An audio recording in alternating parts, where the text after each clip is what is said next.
Hello everyone, we are live for the Redmen podcast. If you're watching this live, then make sure you interact with us using the comments alongside. I am Paul Machin. I'm joined by the wonderful pairing of James Sutton and Sam Walker. We love this, yeah. We love this. Great team. Bit of a jacket loving you've had Oh, this yeah. morning, isn't it? You tell they both own the same jacket. It's lovely, It's isn't fantastic. There's nothing more to it than that, to be honest. Like you mean, but it felt like something significant a couple of minutes ago. It was a real bonding moment. Right, yeah, we've got loads of stuff to talk about today. We're obviously coming toward the back end of the international break, which is amazing. How many players Liverpool will have when they finally take the field the weekend, I'm not quite sure. Best thing you can do in the situation is to tweet Dan Kennett about depth charts. Just make sure you blame Dan for having the ignominy of pointing out that Liverpool have lots of footballers, but then some of them get injured as though it's somehow his fault. Keep that going all season if we can. Sorry, Dan. But yeah, we got some kick-off questions. We're going to be talking about how Liverpool get their title challenge back on track, if they even need to, I guess, and what the upcoming couple of weeks means. We're going to talk a little bit about Gerrard at Villa as well. But yeah, we've got a couple of kick-off questions. Lifelong Indian Red says, if you could swap 3 players from City/Chelsea, who would they be? Now, I'm imagining this, I don't know how anyone's interpreted this, because, you know, James clearly turned up late because you were studying the agenda that you asked for. I mean, I wasn't... You got an agenda? I wasn't technically late. No, I was on air on time. Yeah. No, I haven't put a huge amount of thought. So, is he talking about swapping our players? Yeah, I would imagine swap 1 for 1. Now, what I always say in this is that because I've had many years working alongside Chris Page, I can find the way to game this. Finds the way to game every single one of these questions. I think within a degree of fairness. So I would say swapping first 11 players, so you're not swapping out Taki Minamino for Lukaku.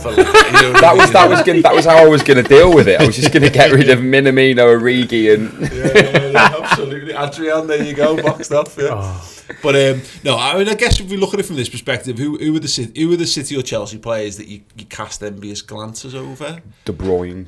Yeah, He'd do. Yeah. Foden. I mean, he's all right. Yeah.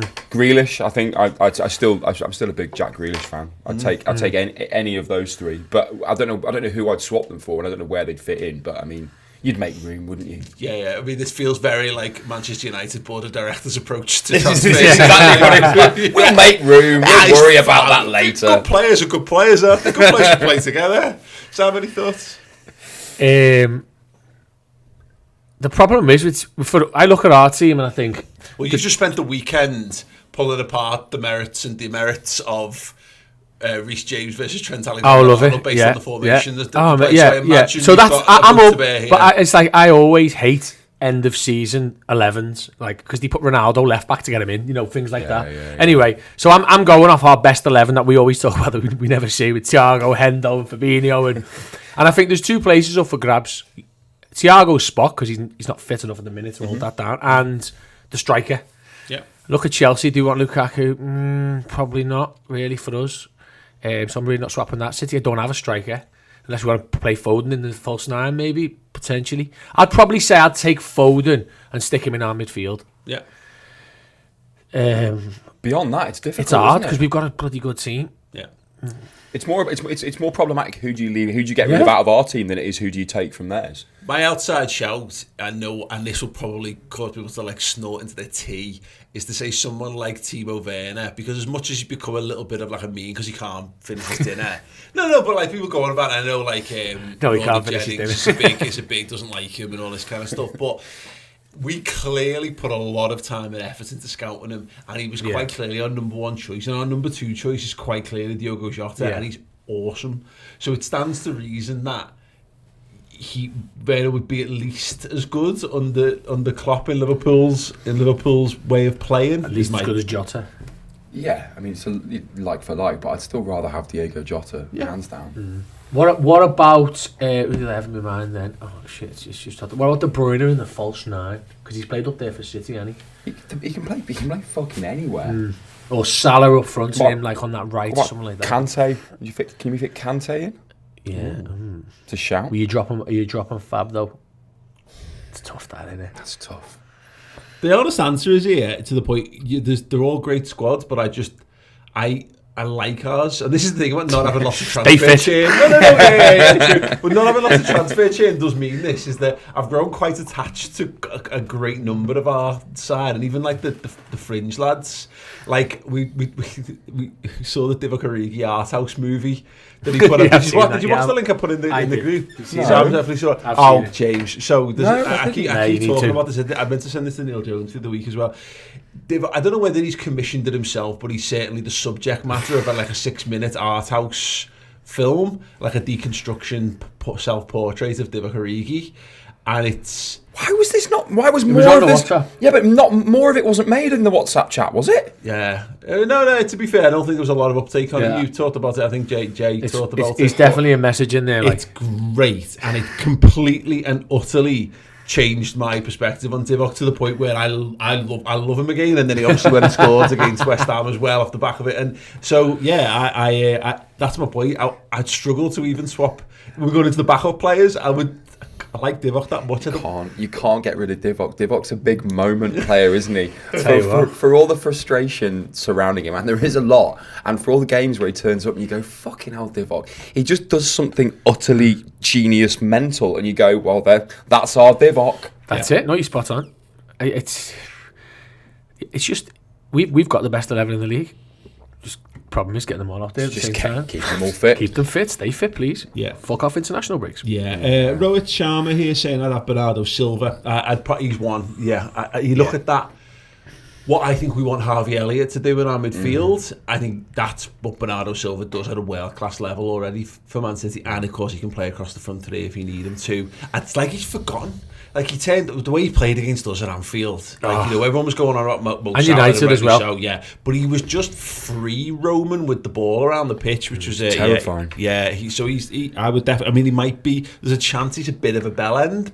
Oh, definitely. But not a chance. Definitely. Yeah. I mean, again, this is a problem. Again, I don't really pay attention to other teams' players. It doesn't feel like we have any bell ends in our team, really. Is there anyone? Like, there's no one that I think you're probably a bit of a prick. You. Yeah, I don't know. There isn't anyone. No, because I don't think Jürgen stands for it. Yeah, exactly. You know, maybe there's a couple of like lovable rogues. You know what I mean? The Scouse lads have probably got a bit about them. You know what I mean? Yeah. But that's, we love it. But other people might think, oh, he's a bit of a tool. No, I think that's a good point. That there's not many great. There's not actually a lot of people in the comments with too many shouts. To be perfectly honest, we had N'Golo Kante as a shout there.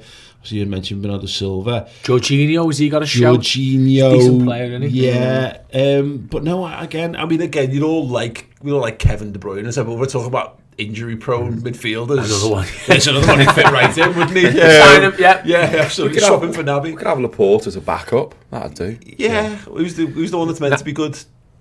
Diaz. You can't run him, though. God. He's great, but he makes Matip look quick. It's just, there's no need for me to be so just underhandedly antagonistic there. Like, you have no idea whether he's good enough or not. Again, don't watch other teams. Yeah, okay, good suggestions there. It is a real struggle, that one. LFC Crossbow, LFC_backup says, do you guys still believe we can win something with all of these injuries? Because this will kind of lead on to our conversation after the break, post break and what have you.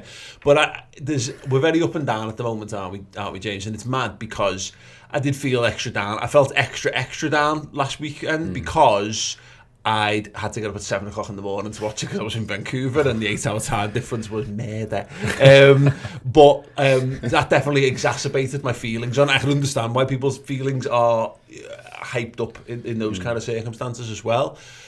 But it's hard to it does overwrite it a little bit, but we can't let it detach ourselves from the fact that we've just pissed our Champions League group as well, the group of death. So you want both. We want all things at all times. But I don't know. I do think we can win something with all those injuries because I've watched us play in the Champions League this season and at times thought, like Atletico, who should be on our level, I think we're levels miles above them as an example, and they're the Spanish champion. Yeah, I mean, look, it's about injuries and keeping people fit, but it's also about consistency, and it's about ultimately we're conceding goals. That's, you know, and if you want to challenge for titles, if you want to win trophies, fundamentally you can't be conceding the goals that we've been conceding against teams like, you know, I'm looking at Brentford and teams like that. You just simply can't do that. And whilst we have got injuries, and we know the players that are injury prone, and you perhaps can't rely on, for 100% of your games in a season. Defensively, we've got a lot of cover and a lot of fit lads there. So whilst I know we do defend as a team, fundamentally you've got to shore that up, and you've got to stop conceding goals, and then from that as a foundation, then you can go and take it forward and try and win some titles. I think there's the issue with Liverpool. This can't be proved until we see a bit more of a sample size on this. But I think we expected that more teams would follow the model of what was costing us points last season, and would come and just park the bus against us and go ahead. And we've gone, right, okay, we've worked all summer on how do we go more attacking to start blowing those teams away, and then we've met up with a bunch of teams that just keep throwing punches at us and keep playing play a bit more like Leeds did at Anfield last season than say Burnley did at Anfield, or Brighton did, or whatever. Where teams we really struggled to break them down. West Brom was set the template, didn't they, last year? How you feeling, Sam? I know you are generally, I feel like an optimistic person, but also that doesn't. There's always a time for your online. Do you know what? I'm always optimistic when it comes to things like injuries. I think they do get blown sometimes way out of proportion. Like even after last night, I'm sure we'll talk about that in a bit anyway. But for me, well, we talk about just for this. Robbo limped off. Yeah, Mane limped off. Henderson's so my perspective is, let's just see what Klopp says on Friday first. Like Robbo's a warrior. He's not injured unless he's injured. Same with Mane. They're both solid. They don't get injured. So anyway, moving forward to what you asked originally, I think this year it's really interesting. The two cups I look at now and think, what are we more out of the four? Are we more likely to win? Due to just the sort of landscape of the league after the West Ham result, having a couple of weeks to digest it, I think we can win the League Cup. City are out. Chelsea have got a hard task coming back from Qatar going to Brentford, and then I still think they're not as good as City anyway. I digress. And then I look at the Champions League. The issue we've got with the League Cup, the issue we've got with the domestic is at the moment is that right now we're not buying anyone. We unless the club changes its mind, or unless it does something in January, as Neil said the other day, we should do. But we're going to struggle in January in a semi-final, potentially over 2 legs in the League Cup, an FA Cup, minimum 2, maybe 3 rounds to get through without some of our top players, and a league campaign to keep up with after we've just played Leicester and Chelsea at Christmas. We're up against it domestically at the minute. I think we can definitely win the Champions League, but anyone can. So we've just got to take games 2 at a time, a bit like we did when we were chasing top 4. Go win the next 2, see where we are in the league, do it again.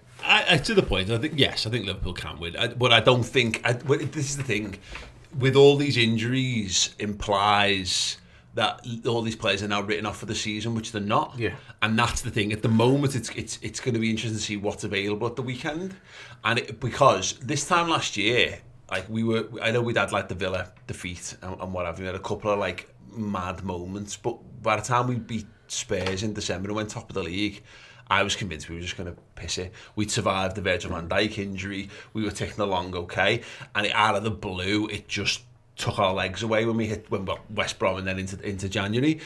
So it's a bit too early to know, to speak with absolute certainty. My overriding gut feeling is that we're dead good, and until you start losing, unless we replicate last season and we have like 3 season-ending injuries to the midfield, to the key important lads, I imagine we're going to be in and around the conversation. But of course, you can't know. But of course, there lies the path to madness, because you can sit and worry about what might happen if the worst happens. And you don't need to wonder, because you saw it. We'll just finish. We've been there. Yeah, exactly. So no, it is definitely it is. I understand the anxiety around it, but yeah, as long as it doesn't get worse. And you just have you're getting lads back. That's it. A lot of our lads are interchangeable. Let's not forget. And like you say, as long as it's not career-ending, season-ending injuries, we have got enough. But you're right. I'd love to see 1 or 2 in January. Yeah, I'd love to see. It's the AFCON, isn't it? That's the big thing, isn't it? Injuries as well, but I'm considering everyone's fit at the moment in January. The problem with Liverpool is still the problem from the summer remains. There's no more spaces in the Premier League squad. So if you want to buy someone, you've got to sell someone. And I don't think Divoc's done his chances any harm of resurrecting a potential move somewhere. But I also don't think he wants to. Again, having watched the deep cut art house interpretation of his psyche, I know that he's like, he believes this is all part of his plan. Like, he's on the fringes, but he's got to put his work in, and he believes that he's where he wants to be and where he needs to be and all that kind of stuff. And I don't think Liverpool, on the balance of things, would gamble chucking an Origi out and bringing someone in cold. I think we've got one spot, by the way. Yeah. Shaqiri went, and there was all the talk of that, remember? Shaqiri's got to go before we bring something. We didn't. Yeah. So unless Karius has got a shirt, which I'm pretty sure he hasn't. I don't think he's been... Yeah, so I think we've got one spot we could, if we wanted to, fill with an international player. So there is that chance, but... Yeah. Okay, well, I actually know you might be spot on that one, but the point, either way, the point remains on it is that if you're bringing someone in, look, Taki Minamino's a great example of this. That we brought him in the January to add to us, and he added a handful of minutes is what he was bringing to the side. So yeah, it is a tough one, right? Look, I can't realise I suppose I can't throw to an advert break just yet.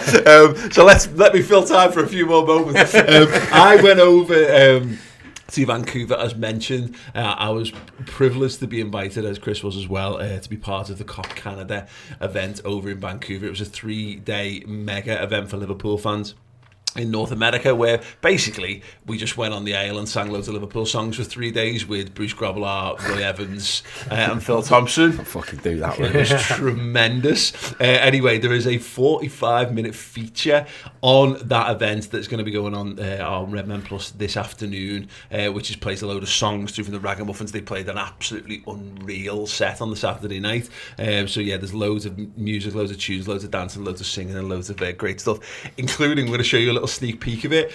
Roy Evans belted out a couple of numbers on the weekend, but he did an incredible rendition of Ally. So yeah, have a little look at this and we'll be back in a second.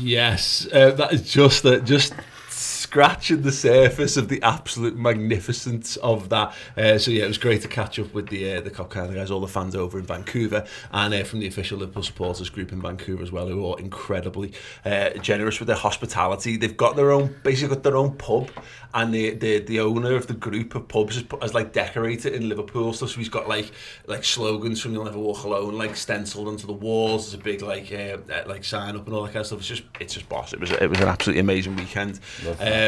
Yeah, just getting to hang out with the legends and sing Liverpool songs. What more? He's wild, isn't he, Roy? Christmas early, that, isn't it? Yeah, Roy was amazing, absolutely amazing. So yeah, there's that. Literally seeing Roy Evans as well, singing "You'll Never Walk Alone," and like he breaks down crying at the end and all kinds. Oh my god, it's just brilliant. So anyway, that video will be up on Redmen Plus on the redmentv.com later this afternoon on the Tuesday. So do check that out, and it is of course free view month as well.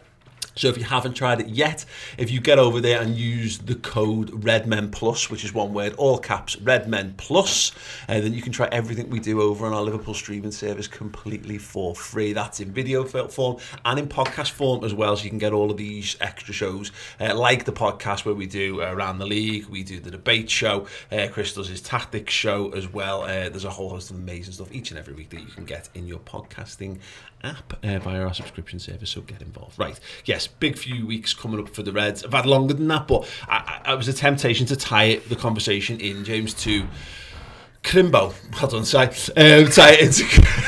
it into the Crimbo period, but I kind of wants to pull it back to the next sort of 3 weeks or so, taking it into December. Arsenal at the weekend, Southampton, Everton with the two remaining Champions League games kind of in and amongst that as well. I think being qualified for the Champions League this is where we're going to see the benefits, because clearly we've put a lot of energy into that. And maybe the league has suffered a touch as a result, but we've boxed that with 2 games to go now. You'd hope that stands us in good stead to pick up some more points in the league. It does, but Jurgen Klopp's got this habit of taking games a bit seriously that you don't need to take quite so seriously. He's got this habit of, we've all seen it, haven't we? When the team sheet gets released and you think, fucking hell, why is he playing them? So don't be. We're all saying, we're through, and it's all fine, and we can take our foot off the gas, and we can rest players. Don't be surprised if he goes harder than is needed in these Champions League games, because it's a pride thing as well, and also we get a shit ton of money for winning these group games as well. Let's not forget. So there's that side of it. Look, ultimately, the league games are all winnable, but I go back to what I said before. It's about defence. It's about not conceding any fucking goals, because if we start, if we leak a couple, all of a sudden there's a different conversation to be had there, especially against there's a Southampton team. They're not playing amazingly, but they've still got goal scorers there. Do you know what I mean? Yeah, I think there's a balance to be struck, and I do feel like we've tried to blitz the league here, and so we're much more Man City like than I think we've been. And I think it actually goes all the way back to 17-18. I think we were planning to be like this then, but Coutinho pulling the rug from underneath us at the start of the season and having to move kind of upset the plans for that a little bit, and we had to go a bit more pragmatic and use what we had. But I think we've actually hit upon a lot of the same issues that Man City have got, where we will beat you 5-0, or you'll give us a massive bloody nose. It's very similar to what they've been over the last sort of 3 or 4 years, which is in some regards, because we're terrified of Man City, but it's also the reason why I Man City can lose to almost anyone, and yet that they can beat anyone 5-0 as well. It's funny because with the league, I think the 2 best teams in the league are Liverpool and City still, but there's also that chance that Chelsea could just grind their way to like a 6-point lead, because just the way they play. So I completely agree with you. We've got a lot of City in us from 1920 at the moment, where they were leaky but devastating. But I do think we've been a bit unlucky last few games. When you look at the circumstances of the games, I mean, was it Mwepo? Was that he says the goal he scored? Jesus Christ, he wouldn't do that in 5 seasons. Just first goal for the club. Just happens, and then whatever. West Ham, go into all the details of that game. I just think we've got to be a bit smarter. That's all. I think defensively, actually, the back 4 haven't been too bad. I think they've done well. It's what's in front of them. We just haven't been smart enough. We haven't controlled the tempo, slowed it down, little fouls. We just need to be a bit smarter in there, and we'll be fine. And a bit nastier. That's it. Yeah, take a yellow card. Rather than 3 of you chasing after a kid who's rapid. Like when Bernardo did what he did, you spoke about it earlier. That should never have happened. One of them should have just kicked him up in the air and took a yellow card. Yeah. Straight away.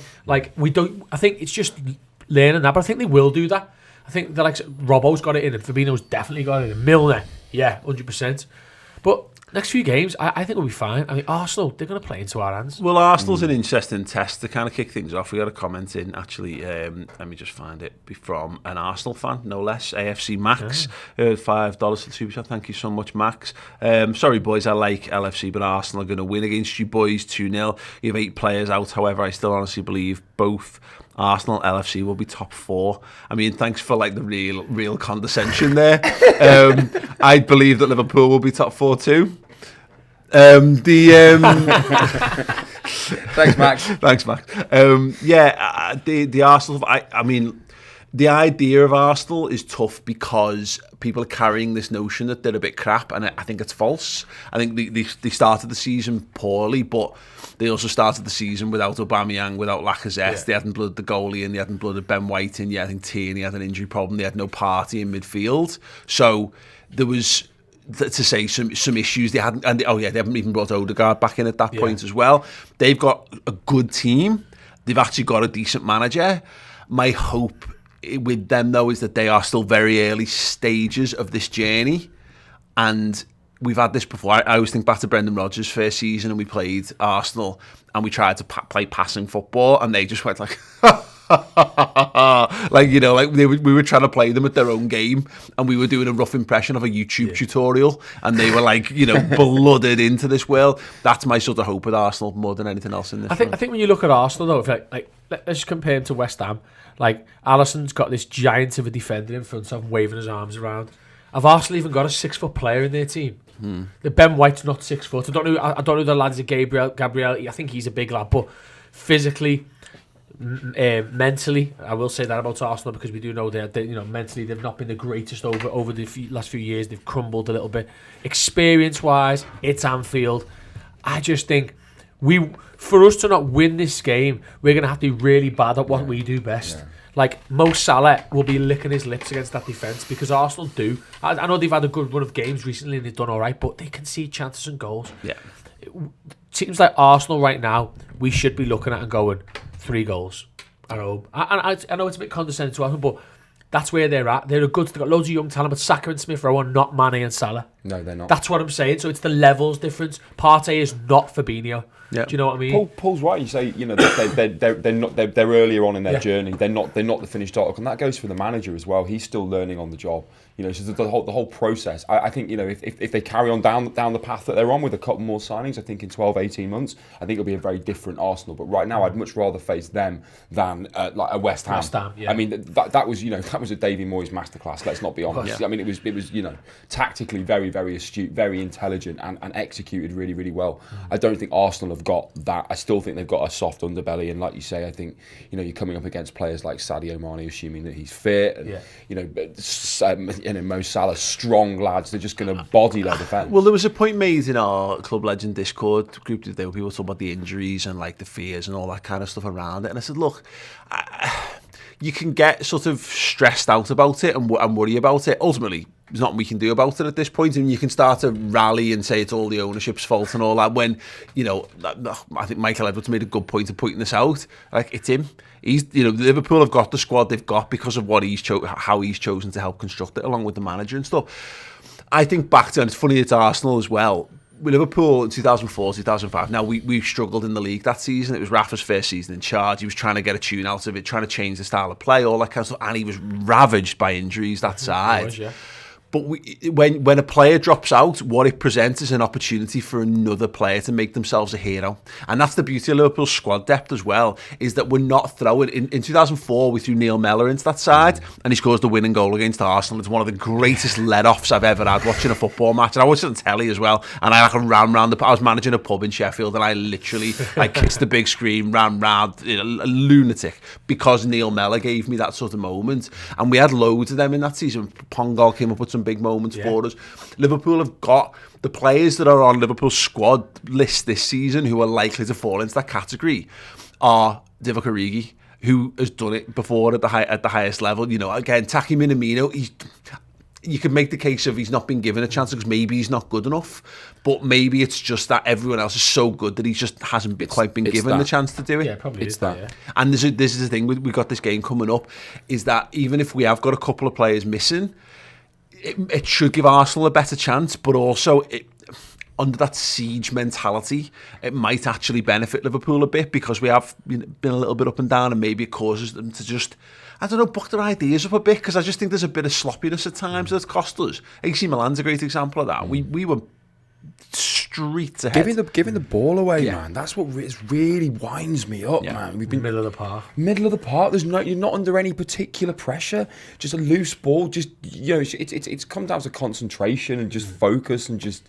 getting your head up and having a fucking look before you make a pass. It's really, really basic stuff. But fundamentally, if you don't get that right, then, you know, you're all over the shop, aren't you? Yeah, and Arsenal represents a big opportunity because it's a big game as well. Big game, big opportunity. Going to be a big atmosphere at Anfield as well. I mean, again, the Brighton game was just, that was one of the, I remember thinking about it, it felt like the most normal football game I've been to in but in a few years. It was the first time there was I don't know if there were queuing issues outside, but it felt really easy to get into the ground. Everyone was very relaxed. It was casual, but there ended up being no atmosphere as a result of it, because there are games, and there always were these games where you kind of take it for granted, and it sounds stupid because when you don't go, it's hard to imagine a world where you wouldn't go and scream your heart out for 90 minutes and that kind of stuff. But there's always been those games where you actually need the players on the pitch to G the crowd up, and then you get it back. Whereas Arsenal is the perfect synergy. The players are going to be up for it, the fans are going to be up for it. It's a good footballing team. It'll be a good footballing game. So regardless of who we've got available and what we do, this should be they're actually a pretty decent side for us to play. It's not Chelsea, it's not City, it's not West Ham again. It's a team that, as we say, are early on the journey, will have ambitions to cause us problems, because they'll think if Brighton can do it, hell, we can do it. But hopefully it's got that perfect storm. There's a good super chat here actually from Connor S, to kind of follow on a bit of the point about the defensive issues. He says, do we think it's possible defence is suffering psychology issues due to last year's injuries, i.e. Lucas after his ACL? Maybe. I don't think Virgil van Dijk's back to his best yet. Mm-hmm. I think that's worth pointing out. I have a moment, and I know you feel the same, whenever he goes into a Virgil van Dijk one-on-one situation, I do just clench a little bit more. Now, I haven't really seen him have any. He's dealt with all of those, but I do feel like every time he takes the field and he has one of them, it's another hurdle for him on the way back to where he needs to be. It's funny because do you know the second goal West Ham score, when we talk about he should have been taken down, the ball gets played through, and if you watch Van Dijk, it's the same happened to the Griezmann scores his second goal as well. Actually, at the Wanda, Van Dijk doesn't throw his body along the floor to just get in the way, and he's a big guy, he could have.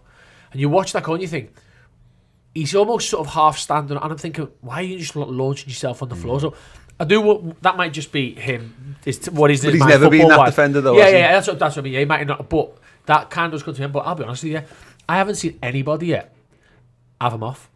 I haven't seen anybody do him in the offside trap. It's always Robbo being a bit too deep, Trent or Matip at times, or Gomez, whoever's playing next to him. I haven't seen anything yet. Antonio didn't want to go near him. Every time Antonio had the ball, he's one of the most powerful forwards in Europe at the moment in terms of how quick he is, strong he is, and how many goals he's got. And every time he went near Van Dijk, he got a corner at best. I don't know. I just feel like we're being sucker punched, and we've been unlucky. I mean, the Brighton first goal, the two of the West Ham goals off corners, I don't really know what the defence can do there.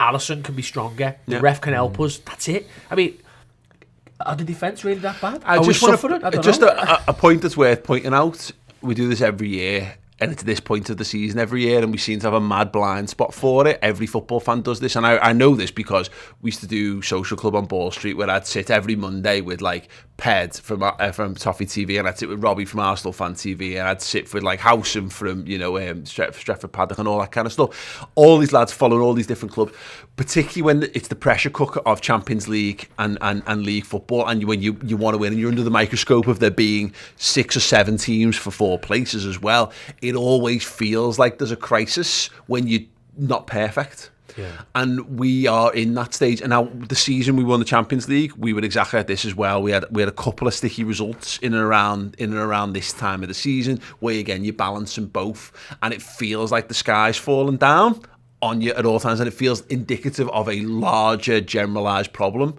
But every club kind of has this. People aren't focusing enough on the fact that City haven't been great either at times.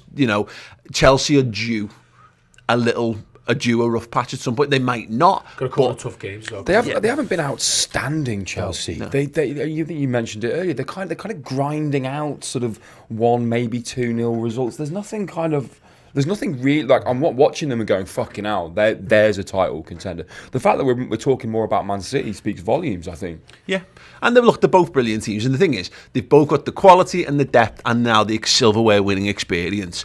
And we know this from first-hand experience. You can just go.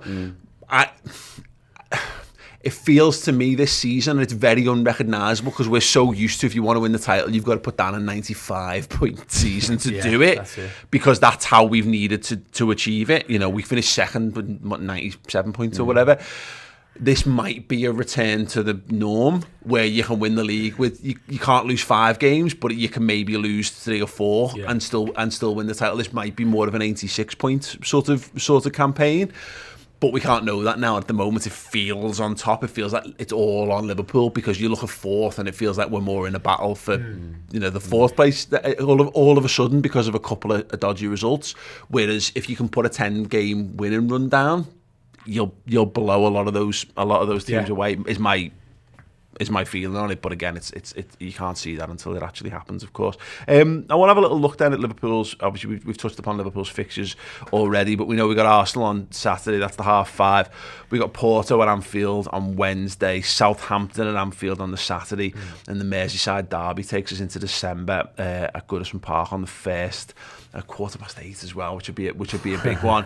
Spicy. Yeah, I know, right? And the fact that there's so much on the line there, least of all next year's Christmas jumpers. Christmas jumper design. But I love that that's even a thing nowadays. Whenever we play Everton at Christmas, you're just thinking like, I've got to sing the Merry Christmas Everton song. That's like it's a Christmas tradition. I hope Divock Origi plays just some part in that game. Yeah. But that's interesting. Obviously, we then travel to Wolves, and then heading beyond that, we're heading into the festive period. We'll talk about the Villa game in a little bit. We're going to talk about the Gerrard stuff to follow. But that's Liverpool stuff. Looking at the Chelsea fixtures, they have got a really interesting run of games now. So they're away at Leicester at the weekend. They then have Juventus at home in the Champions League. Now they're pretty much... Yeah, they need a done. Point. Yeah, it's pretty much done in the Champions League, but still, Juventus. Juventus are top of the group, though, so they've got to beat them to to overgo. Absolutely. They then host Manchester United on the Sunday, which is obviously that's a 3-point gimme for Chelsea. And they've got Watford away, West Ham away, as we heading into December. So that's a. I mean, the United thing notwithstanding, there's a bunch of games you could lose all of them games. They won't, because that's not how it works, but you could lose any one of those games of football. I mean, look, Ranieri has had a bit of chance to settle Watford down by that point as well. Makes that certainly a little bit more interesting. Taking a look down to the Man City fixtures, they have got the Ev at the weekend, which again at home, which you'd expect them to do the business in, but they've got PSG in the Champions League, because again their group is very much not done. Yeah. That's a massive game. They then, having played PSG on the Wednesday, they then host West Ham on the Sunday. That's huge. They've then got Villa on the 1st of December. Stevie G, followed by away to Watford. So again, on paper, it looks a bit more favourable, but I'm sure we would have looked at West Ham and thought, oh well, West Ham we'll do all right there. But as we've proven, West Ham can definitely throw some heavy digs around themselves. West Ham are a confident team, and they're dangerous when they're confident. They always have been. When a few years ago, when they had that little push in the top 4 in the last season at the Boylan is what they decided to call it for 1 year. It was always Upton Park. Always Upton Park. Yeah. That was mad, wasn't it? The bowling. The bowling ground. Where? The bowling ground. No, it's Upton Park, lads. Come on. But yeah, that season when they had Payet and they were really, really strong. I might have had Andy Carroll where he actually put a season out or played 20 games. Yeah, played the last 10 games and then made you think, oh, he's good for England in the summer. But that's it. When they're playing with that confidence, they just seem to get on a bit of a roll, and that's where they are right now. So they're a threat, and they, as what they've done to us, they can give bloody noses to the others. They might not beat them, they might draw with them, or have a few really tough games. It takes a bit out of them. They look like they're really enjoying their football. For me, they're playing with smiles on their faces, which is quite a rare thing coming into Christmas. Yeah. The boys. So no, I mean the point is what Liverpool need to do.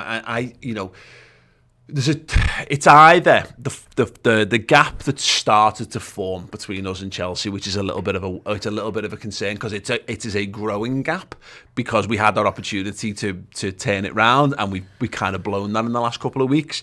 We're about to, I think those next 3 to 4 games is going to determine whether we are.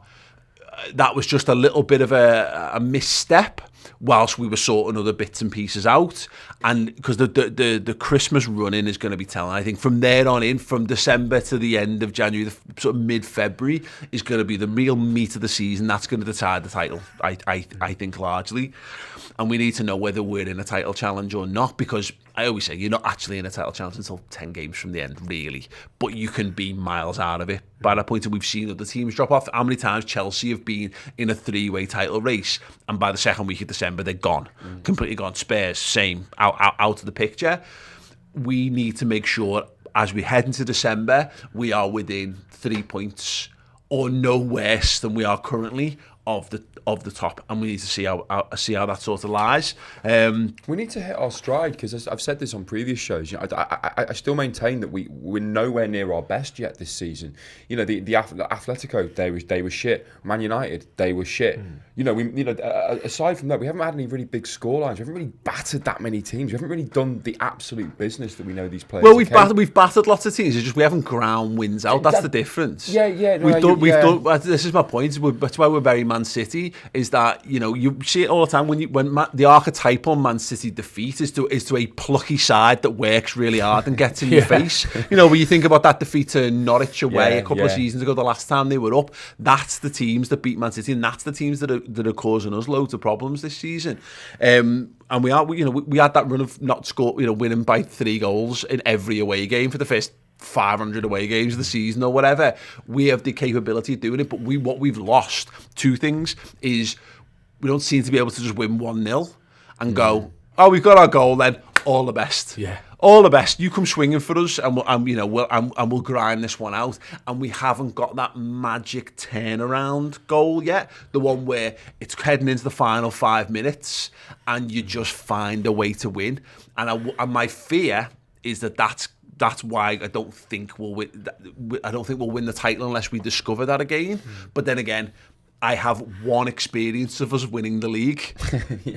And we had that season, but then we also won the league by the biggest margin anyone's ever won the league. So I don't think that's ever going to happen again. But if you look at, we've lost 1 game in 26 matches, and that game took 2 road PVAR decisions. One was 50-50. I'm accepting that. That's fine. Ogbonna or whatever.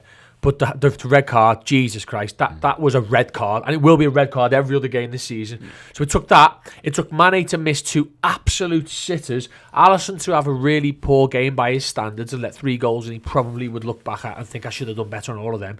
So it took all of those things, and we still lost by 1 goal going into the final seconds of the game. It took all those things for us to lose a game of football. How often is that going to happen this season when the referee, your form, your fortune, your striker who scored loads of goals recently misses 2 glorious chances? How often is that going to happen for us? And I think that's the positive you've got to look at. It took all of those extreme circumstances for us to lose. We've already played City and Chelsea and United once, so we're only going to play them one more time. United are crap anyway. So, I'm confident of that. Where I do worry a little bit is the draws.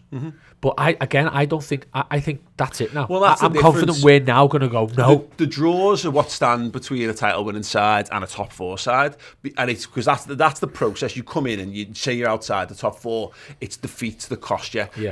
What happens is you turn defeats into draws and you get in the top 4. And then if you want to challenge for the title, you turn draws into wins. And unfortunately, it just looks a little bit like domestically that we're reverting those wins are turning back into draws. And look, the thing that's worth noting on this is most of those draws have come from winning positions. So we've looked, and people might go, that's a big concern, but I would still hark back to the fact that look at who we've got on the pitch. We've still got it's still Alisson, Van Dijk, Matip, Trent, Robbo, largely for Fabinho Henderson in front of them. Henderson. That's the back 6-7 that we've had the best defensive record in the league with those players. So if you're going to bank on a team and back a set of players to get it right, it's probably going to be these set of lads. It's not like when we had Lovren or when we had Skrtel or Glenn Johnson, Sacco or Torre or all these lads. You hope they're good enough. We actually know these lads are good enough. They just need to. And I said this before. I feel like there's an attacking dial, and we've just turned it a little bit too far, and I don't think we quite know how our in-game management to switch it back. We haven't quite got that right, but again, you back these lads and these coaches and all that kind of stuff to get it right. Right, we're going to talk a little bit more in a second about Steven Gerrard and what Villa could do in terms of all these things we've discussed. But we've got an entire range of Christmas sweatshirts available for you on redmenmerch.com right now. We've got the 5-goal wins sweatshirt. We've got the Christmas time. We've got the Feliz Navidad, which is the biggest seller by an absolute mile. It's really, really good. The Believer and the Reds are coming, and of course there's still a few of our knitted jumpers still available as well. Very, very limited numbers left on those, and I think they're generally in smaller sizes, but definitely have a look. But yeah, if you want to know, the Feliz Navidad's the biggest one, but I think my favourite is the Mo Salah 5-goal wins one, because look, we've seen, maybe Liverpool won't have a stellar season, but we did still beat Manchester United 5-0 at Old Trafford. It's worth putting on a jumper. It is more than worth putting on a jumper, and that jumper is more than worth putting on your body. So you can get that, go to redmenmerch.com and check out the full Christmas range and get yourself prepared for Christmas parties and, just generally lounging around and feeling dead good about yourself in a festive spirit. I was thinking about what to wear this morning when I got out of bed at 10 to 10 this morning. Not this jacket then, no. No, and I did see my knitted Redmen Christmas jumper hanging in the wardrobe, and I thought, is it too soon? I thought, could I? I thought, no, I won't. I thought it's too early. December. It's too soon-ish to wear them, but it's not too soon to get prepared to buy them, because, and I will just say this, and we'll say this for the next week or two, there's loads of people now who've got them and they're boxed. Don't be that guy who ends in December and goes, we're on Amazon, where they've got 7,000 satin boxes and a fleet of people ready to deliver them to your doorstep at any given moment and chuck them into alleys and behind bins and all that kind of stuff. The Christmas sweatshirts are print to order, so when you order them, they then go and get printed. So it takes a little bit longer in turnaround time, and the more orders there are, the longer it takes to do that. So get your orders boxed. You've got a couple of weeks yet, of course, so don't stress too much about it. But first come, first serve. Better to have it and hold it and get prepared like James. You'll be ready. You won't be stressing. I won't be stressing. You'll just be pulling it off a hanger and putting it on. I've tried it on as well. Yeah. And let me tell you, it's a wonderful fit. Yeah, and they do ship internationally as well. So we did see one of the Redmen knitted jumpers over in Vancouver, which made us very, very happy and proud. So yeah, that was great. Right, let's talk Steven Gerrard. 11th. He started at Villa 11th of December. James, Villa at Anfield. How do you think you're going to feel about that? Genuinely, I have no idea. Yeah. I've never got used to the idea of Steven Gerrard coming back to Liverpool in any kind of context as a manager, or he was such an integral, such a huge part of my childhood and my, I struggle to think of a time before Steven Gerrard. I mean, obviously, I've been following Liverpool since 89, 90-ish. But Steven Gerrard is the most important player in my life. The impact that he's had is can't be underestimated. To see him managing another team, I just don't know. I genuinely don't know how I feel about it. Yeah. We've seen plenty of legends return. We've seen ex-managers come back. But it's not Stevie. We've got the Rafa thing to contend with before all that as well, of course. But you're right. But that the Steven Gerrard thing, to have someone. I mean, I guess the best example of this is Kenny bringing Blackburn. I was just going to say that, yeah. And winning the title at Anfield, which is a bit of a mad thing. But generationally speaking, it's not our generation. That's the generation. That was the first season I started going to match, and I remember. Because it won't be like this, singing "Always Look on the Bright Side of Life" when Blackburn won, and Man United didn't, and I didn't quite get why we were singing that. My dad was telling me this is a good thing. Kenny's won it. It's not United, and we won the match. Yeah, but yeah, it'd be like, I think for me, I'm not bothered because I'm really pleased for him. I saw a really interesting comment on the Around the League show. Actually, one of the lads who was on with was it with Ross? It must have been Ross. Yeah, he said that he didn't think Gerrard was as good a manager as Dean Smith. I think he's a better manager than Dean Smith, but I think he's a brilliant manager. To go up and do what he's done there, unbeaten. Forget the European campaigns he's had as well. Mm-hmm. He's done really well for Rangers. I think he's a proper manager, and you can see everything about him, his aura. Them Villa players are going to know it's different the minute they have that first training session. It's standards. It's exactly the same standards that he had as a player. Yes. He would demand. I mean, you've heard it from players that would sign for Liverpool on their first day at training. Gerrard would smash a ball at him and go on, then control that. Go on. Yeah. Let's see what you're up against. Because this is the standards that I set myself, and this is what I expect from everyone around me. I watched his interview this morning, Gerard's first interview. I haven't watched it. It's great. He says everything that you'd expect, and he comes across exactly how you'd expect. The demands that he puts on himself, he's excited about the job. But ultimately, those players are auditioning now. Yeah. They're auditioning for Steven Gerrard. Yeah. You've got to impress, because he's got no room for sentiment. If you don't deliver, if you don't put a shift in, you're fucking out. Have you seen the clip going around of Jamie O'Hara when he's talking about Gerrard?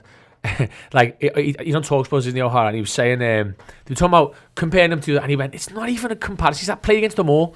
And he said, Steven Gerrard on a football pitch is just on a different planet to anyone else.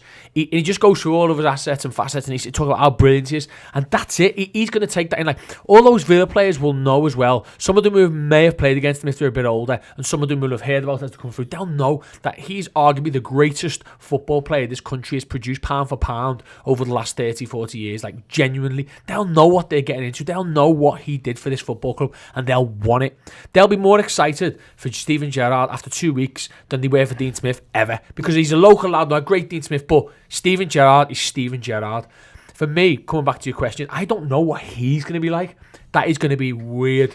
I think he'll be respectful, but I also, you know what I want? I don't want him to be full Suarez, but I want him to.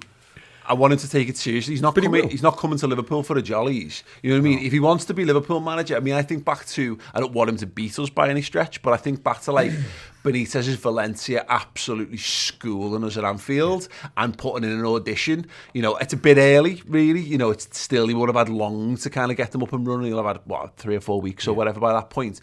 If that, I don't know. I want us to beat them, but I want to see a little bit of something, because he is auditioning. He's auditioning for all of us. We all love Gerrard, but there is still that undercurrent. There's people who would be like, just give it to Pep Linders because he's there, he's into the squad, he knows the workings, and he also doesn't carry with him, and I keep using this word, but it's true, the anxiety of Steven Gerrard. I know a lot of people didn't want him to take the Villa job because they're scared of what if he's not good enough to be Villa manager and he causes them problems. Well, the honest answer is that might damage his chances of being Liverpool manager, which is probably a good thing, because he's got to go through trials. He's got to improve as a guy. He's got to fail. Ultimately, maybe he's got to fail. He's got to. I'm not saying get relegated with Villa. Don't get me wrong, but he's got to go through some real tough times. This is going to be this is a different fucking beast to that Scottish Premier League. This is a different beast. And failing doesn't necessarily mean like an ultimate failure, getting sacked or whatever. No. He's got to struggle a little bit. I mean, getting knocked out of FA Cups, and beat by big teams 3-0. Do you know what I mean? Yeah. Getting schooled and having to go back to basics, you know, and hopefully that'll happen at Anfield. Do you know the type of manager he is, though? I actually thought Gerrard, before he went into management, would be a little bit like Zidane. I thought he'd come to Liverpool, he'd go through the ranks, he'd end up as number 2 or 1 of the team, and then become manager. Because I'm going to digress here, but I actually think Gerrard could do really bad at Villa and be really good at Liverpool, because of who he is and the command and character that he does and the standards he sets. Because you've got Linders, who's this wonder coach. Because by all accounts, Michael Beale's a wonderful coach. He's the one who does all the tactical genius, and Gerrard holds the fort. He's the sort of the Jurgen Klopp, the Zinedine Zidane, the Ancelotti. Because those ones I mentioned aren't superb coaches in terms of the nitty gritty. We know Klopp does it a bit. Then Pep Guardiola is a top coach and elite coach, but he's not. He's on the training ground and he stop and play. Whereas you imagine Klopp's a bit more. He allows his team to do their thing, and I thought Gerrard would be a bit of a figurehead manager. Yeah. But actually, he's actually gone and done what the managers who've never played pro football have done, and gone and managed an under-18s team and took a gamble and gone and done Rangers when no one wants it. Villa. I think he is the figurehead management thing, but not like what Alex Ferguson was. Certainly in the back end of his different areas, career. You're right. He's got a grounded understanding and all the things that go on around and how things work, and he does care about the coaching side of things. But you're right. footy's changed. We all do this. It's like it works in the coaching staff as well as it works in the ownership structure, and we oversimplify things a little bit. So it's all Jurgen Klopp. It's Jurgen Klopp this, Jurgen Klopp that. Whereas Jurgen Klopp is surrounded by geniuses who all handle various aspects. Michael Edwards. It's like me. Yeah.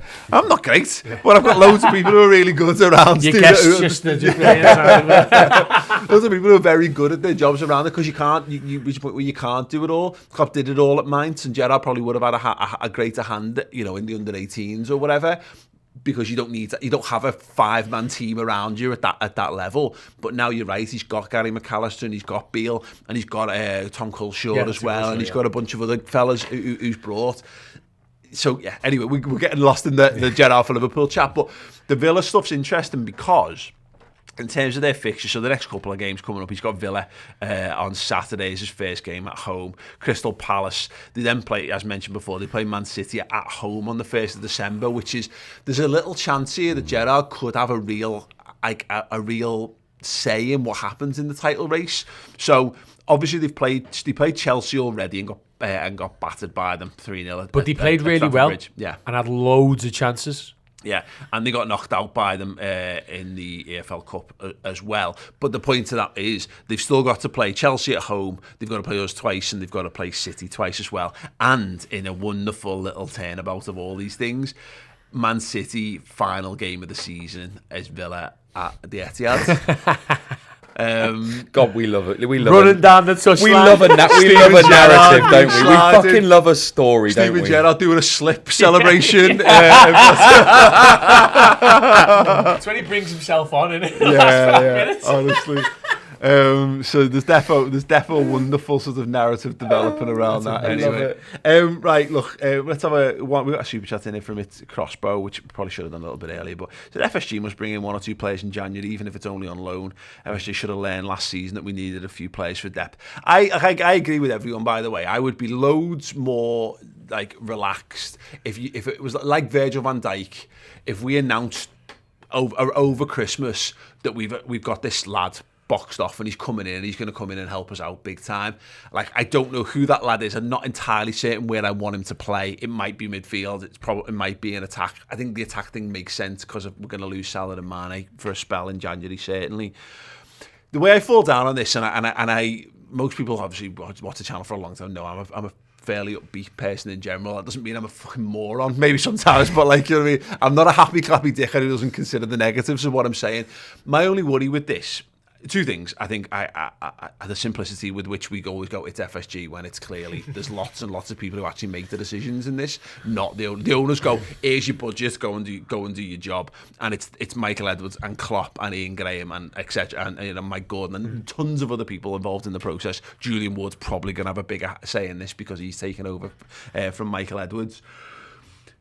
I agree, except that I saw what happened last January, when we went into the transfer market to try and solve a problem for 6 months and ended up with 2 of the worst centre-halves Liverpool have ever bought. We don't know. You take that back. We don't know. I've never seen them men Davies play. We bought a fucking hologram, and we bought Ozan Kabak, who is now absolutely tanking at Norwich. Because we play, I know, look, and I thought Kabak was all right. By the way, I think he's okay. But to the proof, we clearly wanted Konate, and we couldn't get Konate, so we had to get something. And this is the danger of being just get a body and just get a player. All you have to do is look down the road at Manchester United. What happens when you buy players without a he's a good example. Without a fucking plan. He's a good player though. Like, you mean, it's about the plan. Yeah. If you're going back to FSG and you're going back to the structure around it and who makes the decisions and who wants the players in, ultimately it stops with Klopp. If Klopp has a system and he has an idea and he has there's a list of players and it's a very, very specific list. He's not just going to get someone because A, they're available, or B, they're brilliant. Because fundamentally, if it's like a jigsaw puzzle, you can't jam players into a team that doesn't fit. Look at Manchester United. And what's Ronaldo scores loads of goals, but actually doesn't help the team. So it's the counter. Exactly. You can't win either way with him. Exactly. And Klopp's more likely to wait until the summer, even if we do need to get a player in. He's more likely to wait until the summer when someone becomes available. available. It's just, I get it, of the idea of instant gratification, which we all want. By the way, no one doesn't want Liverpool to just be good now and be the best now. We all want that, right? You want that, right? If you don't, you're accepting mediocrity or something, like whatever. We all want Liverpool to be the best. And there's not a Liverpool fan in the world that doesn't want Liverpool to be the best. I'm amazed that I have to say these words out loud. But the point is, what they've always said is when the right player is available, they'll go and move for the right player. And again, to the point, Konate comes in and solves a problem. Now, it solved it. Unfortunately, it took us a year to solve that problem, and that maybe capsized us and maybe it damaged what we were trying to do. But Liverpool are always building for beyond this one season, and I understand that that's a very hard way to live, because we sometimes read that as, well, we're giving up on this season, which is not the case. It's who's available and who can you get, and who and who improves you, and who's selling a player good enough to join Liverpool at that point as well. You've got to look abroad, haven't you? I like we look at players like Rafinha and go, oh, great player. Yeah, of course he's Saint-Maximin, loads of raw talent, but those clubs need those players to be Premier League teams next year. That ain't going to happen. And then I think you got to look abroad. Like us, look at when we signed Van Dijk. It should have happened in the summer. We ended up getting him in January. The deal was clearly done about October. Konate, we played them in February and it was like announced. Yeah. Clearly that deal was done or close to in January. Right, you can't have now, you can have them in the summer. Here's a buyout. Okay. So I wouldn't be surprised if the team looked at it and thought, we've got 4 very good forwards. I'm focusing on the forwards here. And loads of midfielders. None of them are really going to be missing until January unless they get injured. But in January, we've got a hell of a problem. And we could have injuries. People are going to be tired by then. So I will be very surprised if we don't do something in January. Neil Jones said the other day on the show, it was a really good show actually, and I agree with him. It would be catastrophic if we don't do something in January for a forward line. Midfield will solve itself, but it just doesn't make sense. Because, like you said, who's going to play the cup games? Yeah, but we say this, and again, I'm just playing devil's advocate here. I don't want to feel like I'm going to bat for like the negative side. This is the hardest part about and trying to host these conversations, is somehow present itself as my nailed-on view in these things. The problem remains is that you still got to get a player who's good enough, and so you're not buying. Are you just buying another Divock Origi? Are we buying another Taki Minamino? You're buying a 19-year-old from Salzburg called, was it Kevin Adeyemi, or his name is? Someone like that. Exactly, absolutely. Like that. But that's who you go and get. You don't go and buy a 25-year-old superstar, do you? No. But you can't sell that project anyway, because what happens after the AFCON? You go, oh, by the way, these lads are coming straight back into the side. And that is exactly the point, because you've got a Japanese international right now who can barely get a look in the side. You've got a Belgian international. I know he's not been in the side for a while, but in Divock Origi, you can't get in the side. Switzerland's best player couldn't get in the team, so we just sold him in the summer. There's a very fine margin of levels. Like, everyone's going about Patson Daka in the summer, and I know he scored a couple of weeks ago, but he's not set the world alight at Leicester yet, and he might well come to do that.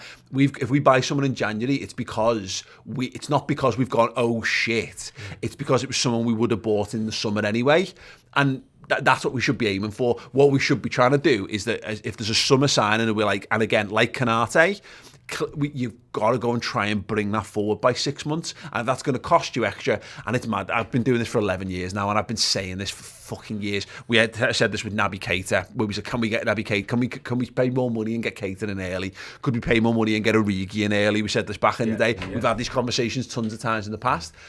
It's very rare that those things happen, but maybe there's a possibility. You're not going to let your star player go in the middle of the season if you're Salzburg or whoever. I don't care how much money. We've got a fucking league to compete for. I mean, you might do if there's again, to the Minamino case, if there's a release clause and you're aware, because that's what we did. We triggered Taki Minamino's release clause, and that's how we got him out of. Well, they let Haaland go in January. They've got form for it. Yeah, those kind of teams have got form for it. Even Rebel, because Rebel Leipzig are going to. I don't know who plays from these days. I know they've got a lad who scored a few goals, but them, for instance, they're going to go out of the Champions League. In fact, they can't qualify now. The best they can get Europa League because they're Group City in it and PSG. So those kind of teams. So if we're shopping there, we can get our man. If we're shopping in the Premier League, we've got no chance. Yeah, agreed. Yeah, I think that's right. Look, there will be an answer out there certainly to the problems, but there's no point. Again, what I'm not here for is the notion of get a loan or get a player in. It's bullshit. It's how you end up as a rubbish football team.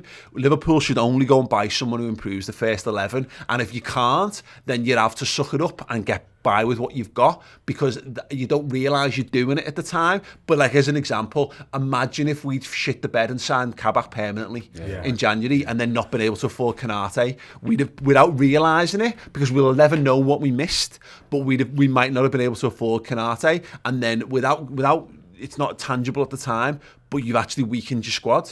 Because you've got a play for not holding on for 6 months, you've ended up with the worst player in your side. So if we bottle it and buy someone in January who's not, you need to be at least as good as Diogo Jota. Yeah, I agree. Or have the potential to be if they're like 18. You know what I mean? But even then, what are you paying for them, and where does that fit in? And realistically, are you then standing in the way of one of the young lads that we've already got? In terms of that, how much better are they than Kay Gordon?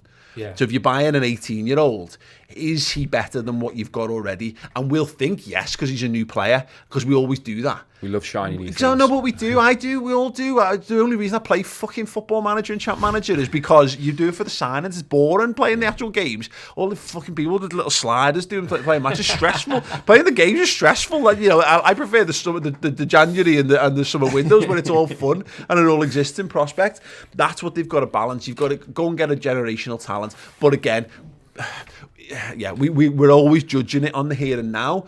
But the club's not run on the here and now. It's run over longer periods. We don't know that us clamouring for something to happen in January, like entitled little minge bags. We want it immediately. We live in a very immediate world. And as football fans, that's what we want. We want that now. We want that now. We want that trophy, that title. We want this. It's why you don't fucking judge. You can't judge on transfers. You've got to judge on the team that's been constructed, and how they play the football, and how the enjoyment you get out of your football team. Because if we all judged on transfers, we'd have all lost that. We never would have won the league or the Champions League because we didn't sign anyone really in those summers, and we'd have all lost our heads, and we'd all gone to the barricades and had a big war against the ownership. And we had really good seasons those seasons. Trust the plan, trust the process, trust the manager, and fear for all of your lives what happens when they all go away.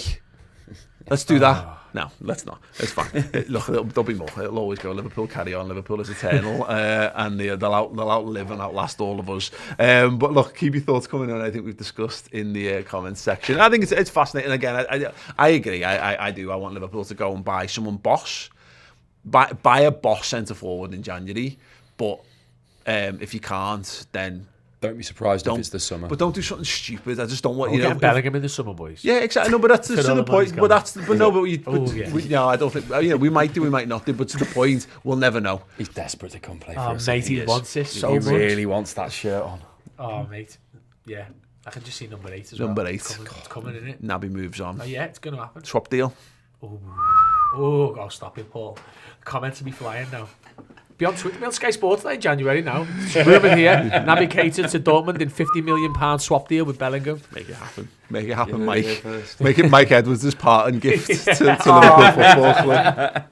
Anyway, right, that is the podcast for this week. It is freebie month, as mentioned, over on Redmen Plus. If you want to check out more content, we've got loads coming up this week. We've just done the Around the League show on Monday, which is fascinating, which is where we look at all the managerial merry-go-rounds and the changes and what that means to those football clubs, particularly obviously the likes of Villa. We've been talking Newcastle and Norwich in recent weeks as well, and plenty more of that to come. The debate show is Wednesday, which is where we take a bit of a sometimes heated, sometimes lighter look at some historical things, but also the really big topics around Liverpool Football Club. We really get stuck into those as well. There's also Chris's Stacho returns. His focus this week, I believe, is only Mo Salah. The idea that only Mo Salah, you know, people go X amount has scored the most amount of goals in this amount of period. Only Mo Salah has scored more, so he's going to be looking in depth in that in the Stat Show with Chris Pajak on Thursday.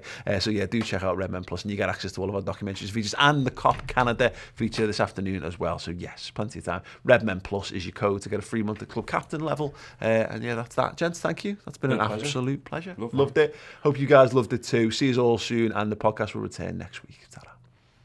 Nice one for watching that. If you enjoyed that, get on to Redmen Plus. It's a Liverpool streaming service. It's Netflix for Reds. Over 30 brand new and exclusive interviews, documentaries and shows every single month. If you join as a club captain, you can have your name at the end of every single Redmen TV video. Join now, redmentv.com. You will not regret it.